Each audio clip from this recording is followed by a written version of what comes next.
Hi, good evening, good morning, good evening, good night, wherever you see me or whenever you see me.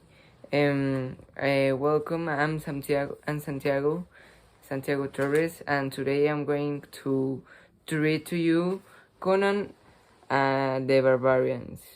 Um, Red Red Nails. This is a book written by Robert E. Howard. This is the Oxford version. It has 5 chapters, and in this video I'll read 5 of those 10 chapters. You'll be able to see the next 5 chapters from 6 to 10 in the next video. Hope you enjoy my reading. I'm not an expert reading, but I'll do my best. So thank you for watching. So let's start. Chapter 1. The Bones on the Crag. The young woman got down from her tight horse. She tied it to a nearby tree and looked around. Tall trees with thick undergrowth between them stood by the pool where she stopped to drink.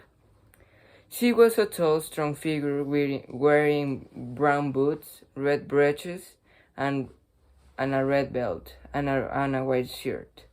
Her long golden hair was tied back. She had a straight sword and a long knife in her belt.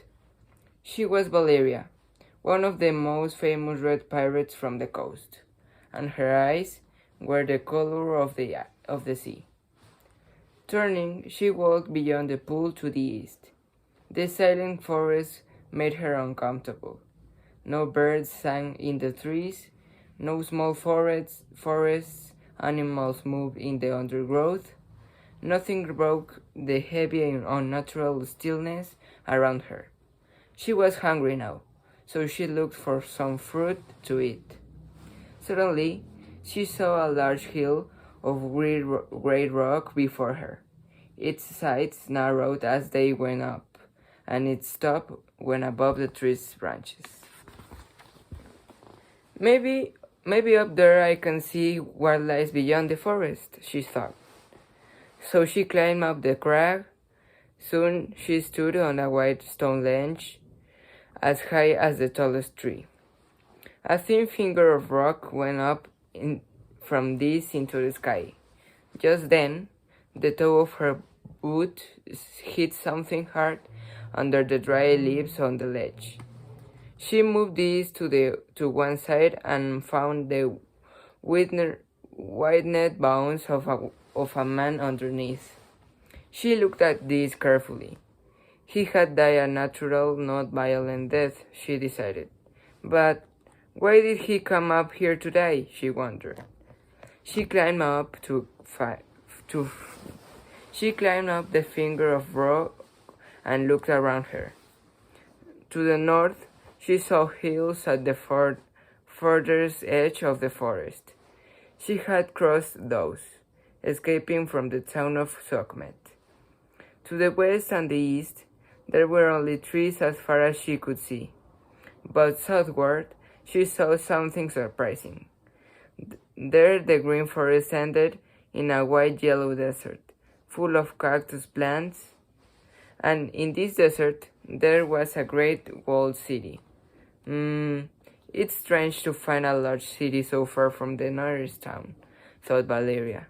Maybe it's worth visiting. She climbed back down to the ledge. Just then, she heard something behind her. She turned quickly, her hand going to her sword. Her eyes widened when she saw the man who was standing on the ledge. He was dressed like her, in pirate clothes, boots, breeches, and a shirt open at the neck. He also had a sword and knife in his belt. "Conan!" cried Valeria. "What are you doing here?" Conan the Barbarian stared at her with fierce blue eyes.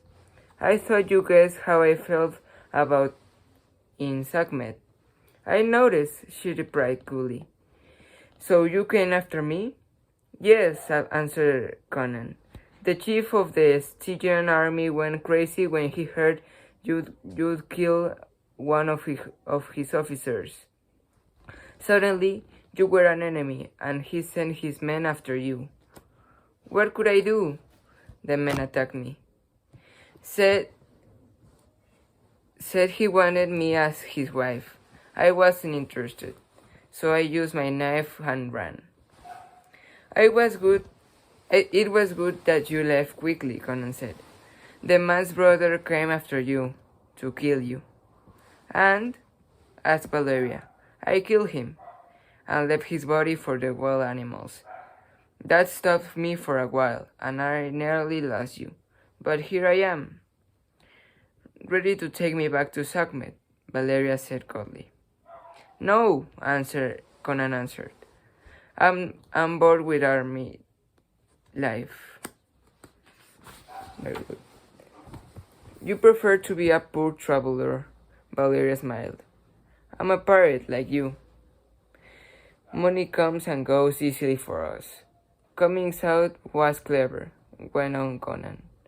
The dead officer's brother was the only man that to come this way, so you're safe. And what are you going to do now? Valeria asked. Travel to the coast, answered Conan. Then go, she said. I have other plans. Come with me, he answered, taking a step toward her. Never, she cried, pulling out her sword. Just then they heard loud animal screams far below them, together with the noise of breaking bones. What's that? Cried Valeria. Our horses, answered Conan. I left mine next to yours by the pool. Something's attacking them. But what? They climbed slowly to the crack until they were just under the forest roof. In the green darkness between the vines, they looked toward the place where they had left both of their horses. They could see nothing. Listen, whispered Conan. They heard terrible sounds from the undergrowth of great teeth pulling at horse meat. Then a gentle wind blew past Conan and Valeria, they taking their smell straight to the nose of the killer among the leaves. At once, the large head of a great reptile looked up on its long neck over the plants around it. It had rows of fierce-looking, yellow teeth, and its open mouth was bloody. It stepped out of the undergrowth, and they could see its short leg, rounded body, and long tail. A dragon! Back up the crack, quick! A dragon! Repeat. A dragon! Back of the crack, quick! Cried Conan.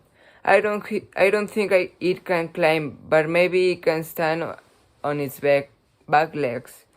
They hurried back up the great rock while the dragon ran towards them. It hit the rock face with a crash and stood on its back legs to attack them, but it could not reach them. So it sat at the bottom of the crack and waited. How long will it stay, do you think? Asked Valeria.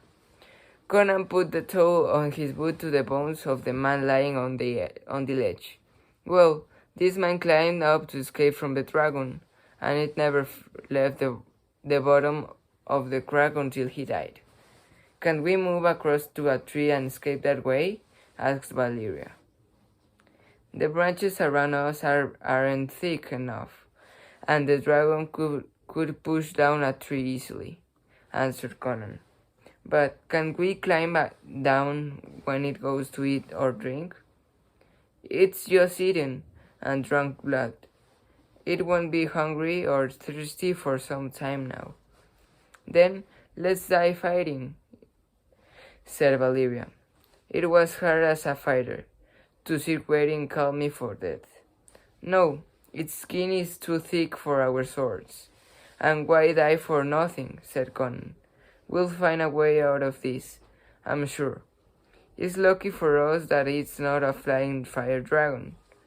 Just then, Valeria saw some purple fruits on a tree branch near them. It was a tree with dark green leaves. At least we won't die hungry, she said. Look. Don't touch those, cried Conan. They're apples of death. Take a bite of them, or let some of its juice fall on your skin, and you'll die in seconds. Suddenly he smiled at Valeria. Hey, he cried. You've just found the answer to our problem. Then what will happen next chapter, we will see right now. Chapter 2. By Firestone Light. Saying nothing more, Conan went down to the crag a little way. He cut long, thin sticks from the 3 branches. Back on the ledge, he tied those together with his knife at one end, using forest vines. Do you like my spear? He asked when he was finished. Yes, but will it go through dragon skin? Said Valeria. There's more than one way to kill a wildcat, laughed Conan. He put the end of the spear into one of the poison's field apples, moving it around until it covered in purple juice. Then he went down the crag again and began shouting at the reptile, calling it every unpleasant name that he knew. Angrily, the terrible animal stood on its back legs and opened its mouth to attack. At once, Conan drove the spear into the side of its tongue. The great animal went crazy, screaming and moving its head from side to side in pain, trying without success to shake out the spear. Then, suddenly, it ran off. It's working, cried Conan. The poison's making it thirsty. It's going to the pool. Now's our chance to escape. There's a walled city in the desert to the south. I saw it from the top of the crag, said Valeria quickly. Let's go there. All right, answered Conan. Quickly they climbed down to the forest floor, moving around the pool where the reptile drank. That's good. There's no wine, whispered Conan. With the poison in its blood, the dragon won't be able to see. But if it melts us, we're finished. Soon, they reached the edge of the forest. The desert was close by. The sun was going down now, and night was coming. Just then, a desert wind blew toward them. They suddenly heard the reptile moving through the trees behind them. Run! Cried Conan. They ran for their lives, but the reptile was dying. It crashed into a tree, fell, and did not get up. Let's go on, said Conan. Maybe other dragons will come when they hear its death cries. So Conan and Valeria hurried across the desert. The great city, black in the silvery light of the moon, seemed very far. After they had walked for hours, they were only half the way there, so they decided to spend the night safe inside a circle of desert cactuses. While one of them slept, the other watched. Early next morning they had a tasty breakfast. Sweet, juicy cactus leaves from which they had cut the thick, hard skin. After that, they walked on toward the city entrance. Strange, said Conan on the way. There are no cars, cows, or fields. How do these people live here? Bolivia looked at the high city walls, now as red as blood in the morning light. No heads looked over them, no voices called. All was still and silent. I don't like it, she said. Later that morning, they arrived at the great metal city gates. They were closed and green with time. Nobody has opened these for years, cried Bolivia. That explains a lot. It's a dead city, replied Conan. But who lived here? When? And where did they go? And did they leave any treasure behind them? Added Bolivia, with a pirate's interest. Let's see about it, answered Conan. And he put his shoulder to one of the gates and pushed inward. Noisily, the great metal door opened. Taking their swords in their hands, Conan and Valeria entered the city. They found themselves not in an open street, but in a great and colorful stone hall that was tall, long, and wide. The floor was a strange deep red color, and the walls were dark green. The ceiling was midnight blue, and groups of bright green stones in it shone down poisonously. "Those are firestones," explained Conan. "They shine in the dark like cat eyes." Sorry. Let's look around. I think you're right. There's probably treasure here. So they walked down the great hall. The floor under their feet shone like fire. There were no doors from the hall into the open air, only the other rooms. Sometimes narrow, high windows let in the light of the day in different places, but mostly the firestones shone down, covering everything with their fantastic green light. Sometimes they saw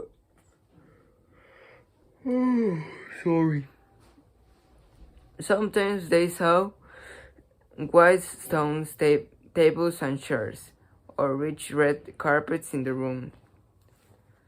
There aren't any bones or dead bodies anywhere, so I don't think everyone here died suddenly from a terrible illness," said Conan. "Maybe they just left the city one day. But why?" "Who knows?" answered Valeria. Just then, they saw a mosaic from some stone stairs. It showed tall people with beautiful faces, dressed in fine clothes, eating, drinking, and laughing together. "They clearly weren't fighters," laughed Conan. "Come on, let's look upstairs." The stairs went up 3 floors and ended in a large, white room on the 4th, the highest floor in the building.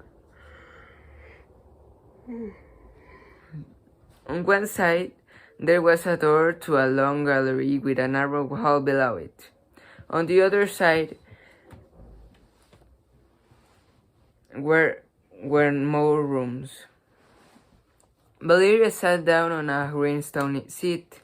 "I think the people here took all their treasure away when they left," she said. "There's nothing that's worth stealing. I'm tired, and we're lost. Maybe there's a window looking out over the city in that room." "There," said Conan. "That will help us to find our way." "You go and look," said Valeria. "I'll rest here." Conan was gone for only a few minutes when Valeria heard something moving beyond the door to the gallery. Chapter 3. The Burning Skull. Valeria went silently in her soft leather boots through the door and looked down from the gallery. She saw a man moving secretly along the narrow hall below her. What a surprise to see someone living in the dead and silent place. She watched the figure, so unlike the people in the mosaic at the foot of the stairs.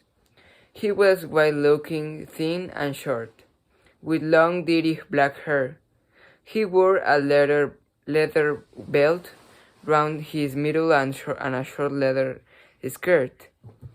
He carried a white sword in his right hand, and he looked fearfully and looked worriedly from side to side as he moved quietly down the hall. He did not see Valeria watching him from the gallery above, but disappeared through an open door. Moments later, Valeria heard the sound of someone choking, and then all was silent. What had happened? Valeria walked around the gallery until she reached a door. It was right above the door where the man had disappeared. Quietly, she opened it and went in. She found herself standing at one side of a circular gallery. It was lit by firestorms, and the room below was full of dark shadows. She looked downward, her eyes wandering as the darkness began to clear. Below her, she could see the man that she had last seen in the hall. He lay still, face down on the red carpet that covered the floor. His sword lay by him. Why isn't he moving? She thought. And then she saw the carpet around him. It was a darker red. Her blood ran cold. Just then, another man, very like the first, entered the room through a door opposite the hall door. He opened to the man on the floor. "Chickmek!" The other did not move. The new man went over, took the first by the shoulder, and turned him over. A choking cry escaped him as the man's head fell back. Someone had cut his throat. The man let the dead body fall back on the carpet and stood up, shaking like a leaf. His face went gray with fear. He took out his sword and turned to leave, but then stopped, unable to move. He looked across the room with withering eyes. In the shadows, under the gallery, a ghostly light began shining and growing stronger. It was not part of the firestone's light. Valeria felt the hairs on the back of her neck stand up. In the middle of the ghostly light, a man's skull was floating, and it was from this that the unnatural light came. The man stood still and stared at this ghostly figure, and the skull came out from the wall. A shadow moved under it. Valeria noticed. Slowly, the shadow took the shape of a man, with a chest, arms, and legs that were deadly white in color. The empty eyes of the skull were mysteriously inviting, and the man who was watching could not look away. He was not only afraid, Valeria realized. Something in the strange light had put him under a spell. His horse hand was not down at his sides, useless. Suddenly, he fell on to his knees and dropped his sword, covering his eyes with his hands. The ghostly figure lifted the sword in its hands high, ready to bring it down on his neck.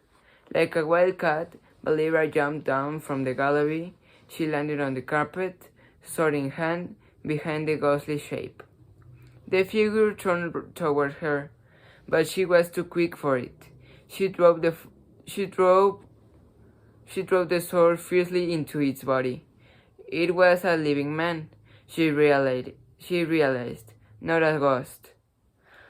Her sword got through the man's chest, and he fell to the floor and died almost at once. The skull rolled away. He was a man very like the other, who was still on his knees, at Valeria's feet. Just then, the man who had been under the spell jumped up, staring at Valeria and crying. "Who are you? Where are you from? Why are you here?" He didn't wait for answers, but went on. "It doesn't matter who you are. You are a friend. You've killed the burning skull. It was only a man after all. We thought it was a ghost that they would call from the catacombs." He listened for a moment. Valeria could hear nothing. "We must hurry. They're west of the Great Hall. Maybe they're coming for us." He took her wrist in his hand. "Who do you mean by they?" she asked. "The people of Shotalang," he answered. "The clan of the man that you killed. The people who live by the eastern gate." "You mean people are living in the city?" "Yes, but be quick now. We must go to the home and my clan by the western gate. Come." "Who are you, and what brought you here?" cried Valeria. "My name is Tecotl.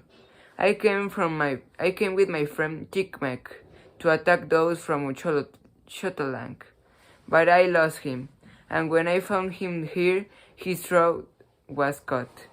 The burning skull did it, and he wanted to kill me.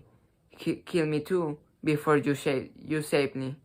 But maybe he wasn't alone. Maybe others from Shotolang will come. They do terrible things to those that they take alive. Valeria looked at Tecolotl's grey face and shaking body. What was he talking about? She did not fully understand. She turned back to the skull on the floor. Was it really too dangerous? Chapter 5. 5 Dead Dogs. Valeria touched the steel bright skull with the toe of her boot. Don't touch it. Don't touch it. Don't look at it. It can make you crazy and kill you. The wizards of the city understand its secret. They found it in the catacombs where the bones of the terrible kings who live here in the dark past are kept. Come with me now. The skull shone brighter now. Whose skull was it? Valeria wondered. It stared at her, like a skull in a dream. It seemed able to talk. In fact, life was like a dream, she thought. Don't look at the skull, she heard to cry from far away. Suddenly, Valeria shook herself out of her heavy, waking sleep. Tecotl was standing next to her, speaking widely. It was the skull of the king of all the wizards. It still has life and fire in it. Valeria lifted her sword in both hands and brought it down squarely on the skull. It broke into several burning pieces. Inside her head, she heard a great and terrible cry of angry pain. You've destroyed it. They cannot mend it now. Come. I can't. I have a friend nearby, she began. The frightened expression on Tecotl's face made her turn. In time to see 4 men enter the room. They were like the others that she had seen, but their chests were painted with a picture of a white skull. One man attacked Tecotl, and the other 3 came for Valeria, with eyes as red as the eyes of mad dogs. She brought her sword down on the head of the first man. He fell dead to the floor. Then she dropped her sword through the belt of the second, who fell to his knees. His free hand went to the wound in the stomach. After that, the third, taller than the others, attacked her. Tecotl was now sitting on the chest of the fourth man, who was lying on the floor. The man's hand was around Tecotl's wrist, stopping him driving a knife into his chest. Valeria and the third man fought bravely, sword to sword. His eyes burned with red fire, but he couldn't bait her. After a while, he began fighting more tiredly. Valeria took a step backward to make him move forward. It was then that she felt a strong hand around her ankle. She had forgotten the wounded man on the floor.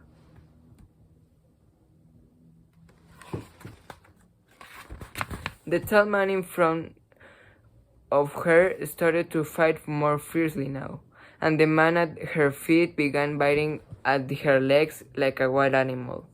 She pulled at the wounded man's long hair with her free hand, and the tall man saw his chance. But before he could attack, a large figure came up behind him and brought its sword down, cutting his skull in two. He died at once. "Conan!" cried Valeria.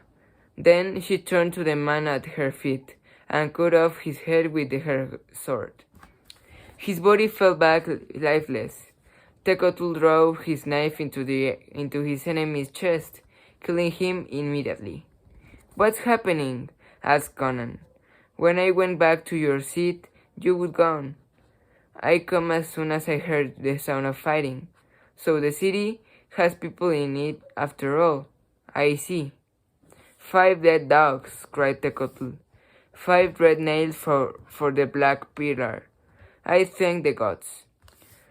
Who's this? Asked Conan. His name is Tecotl.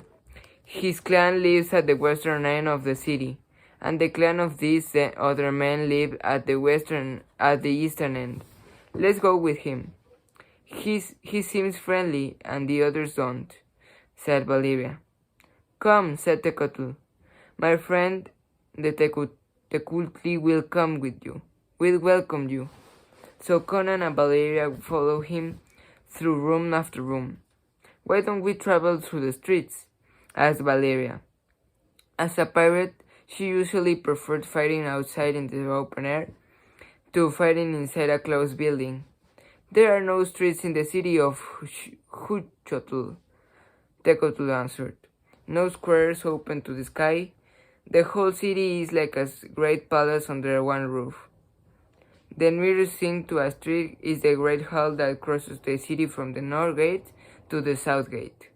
The only doors that would to the world outside are the city gates, and no living man has passed through those for 50 years. How long have you lived here? Asked Conan. I was born 35 years ago in the castle of the Tecuhtli. I've never been outside the city, but let us quietly now. Maybe these halls are full of hiding devils. Olmec will tell you everything when we reach Tecuhtli. They went on in silence. When they arrived at a room that was wider than usual, Conan spoke again. Do you think some of your enemies are waiting in front of us? They walk through these rooms at all hours, answered Tecotl. So do we. The halls and rooms between Tecuhtli and Xotalanc belong to neither side. We call this part of the city. The House of Silence. Why do you ask? Because there are men in the rooms before us, asked Conan. I heard the sound of metal against stone. Tecotl began shaking violently. Perhaps they're your friends, said Valeria. We cannot take that chance, he answered. Come. He went down some stairs. Conan and Valeria followed. This takes us down to an unlit corridor, he explained. Maybe the noises upstairs were a trick, and they'll attack us in the darkness below, but I don't think so. Chapter 5. The Rulers of Tecuhtli. At the front of the stairs, they arrived at the dark mouth of the corridor. Inside it was a black as night. Tecotl, Valeria, and Conan walked into the blackness, seeing nothing in front of either side of them. The corridor seemed endless. Suddenly, they heard a noise behind them. It was a door opening softly. Men were coming out after them along the corridor. Run! Shouted Tecotl, hurrying away like a ghost down the corridor. Valeria and Conan followed. Behind them, the sound of running feet came closer. Quick! Up the stairs! Cried Tecotl. Valeria hurried up after him. Conan turned back to fight, but something not human was following them now. Together with the men, it crawled noisily up the steps, bringing bitterly cold air with it. He brought his sword down on it, feeling the metal cut through it, and his stone, something as cold as ice, touched his foot, and then fell back. A man further down the stairs cried out. Conan turned and ran up to Valeria and Tecotl, who stood by the door at the top of the stairs. Once Conan was through, Tecotl banged the door shut and bolted. They ran from the bolted door. It began to shake as those behind threw themselves against it, trying to push it open. Now they were closing well-lit rooms, and Tecuhtli seemed braver. But Conan frightened him again when he asked, "What was the thing that I found on the stairs?" It crawled and was ice cold. I think I cut it into two, and it fell back on one of the men behind it, and killed him. Tecuhtli's face went gray. That was the crawler. The people of the Hotalang have brought it from the catacombs to help them. It has killed many of our people. Once it is following you, it never rests until it catches you. We must hurry. Suddenly, at the end of a long hall, Tecuhtli stopped. They stood before a large metal door. "This is the entrance to Tecuhtli," he said, knocking on the door. "Open the door, Excellent!" he cried. "I bring friends from the great world outside." He turned to Conan and Valeria. "They are watching through the eye. Maybe they're surprised to see you," he explained, "but they'll open the door soon." "I hope so," answered Conan, "because I can hear something crawling across the floor beyond this hall." Tecuhtli hit the door. "Hurry! The crawler is after us!" At once, the great metal door opened. 4 guards stood behind them with spears in its hands. Tecuhtli, Valeria, and Conan ran in. Looking back, Conan saw for a moment a great serpent with a bloody head that was crawling up the long hall toward them. Then the guards quickly shut the door and pushed strong bolts into place. On the wall by the door, there was a strange device that was made of mirrors. This, Conan guessed, was the eye. The people inside the Tecuhtli could secretly use this to watch anybody at the entrance to their castle. "Come with me," said Tecuhtli. Conan looked back at the bolted entrance. "Won't they try to break down the floor?" he asked. "No," answered Tecuhtli. "They cannot break down the door of the eagle. They will return to Hotalang, taking their crawling devil with them. Let's meet the rulers of the Tecuhtli." One of the guards opened a door at the far end of the entrance hall, and Tecuhtli took his 2 new friends through it. They found themselves in a long corridor with fine mosaics on the green walls and thick carpets on the red floor. Walking to the end of his corridor, Tecuhtli opened a door, and Conan and Valeria followed him into a wide hall. 13 men and women there jumped up from rich couches with cries of surprise when the visitors entered. They wore light shoes, golden breastplates, and short skirts with belts that were covered in jewels. Their long black hair was cut squarely across the shoulders, and it was held in place by a thin circle of silver on each head. Up some green stone steps, 2 figures sat on a white throne of ivory. They were different from the others. The man was tall and strong-looking, unlike the other men there. He was bald and had a blueback beard that came down to his belt. He wore a purple coat that shone with different colors when he moved, and the circle of gold on his head was heavy with jewels. The woman was tall and beautiful. She wore a skirt, and jewels shone from the circle of gold on her head, and from her golden breastplate. She stood up in a surprise when Tecuhtli and his friends entered the room. The man on the ivory throne next to her stayed sitting. "Prince Olmec," began Tecuhtli, bowing.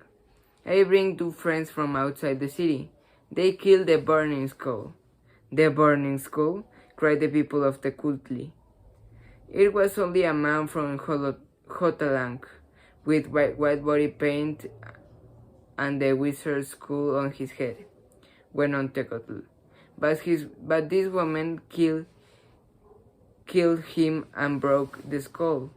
Then 4 more Talancas attacked us. But these men arrived and together we killed him. We must put 5 new nails in the pillar of the feud. He looked at the pillar behind the throne. It had many red nails in it, shining in the black wood.